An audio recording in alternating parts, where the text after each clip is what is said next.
Ilang mga idol, pagmasdan mo ng dalawang wire riders dito sa tuktok ng bundok. Ayan, dito sila nagmumotor sa pinakamatarik ng bundok. Ang galing nila magmotor mga idol, mga daanan lang ng tao ang dinadaanan nila. At dito lang po yan sa tuktok ng bundok, malapit sa lote ko. Habang nagbabakod ako, nakita ko silang dumaan dito malapit sa area ko.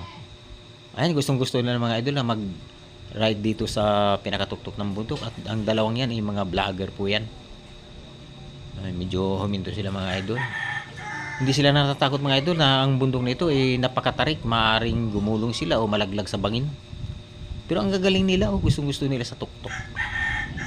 Sila yung mga motovlog na gustong gusto nilang bumibiyahe dito sa tuktok ng bundok para kumuha ng magandang view.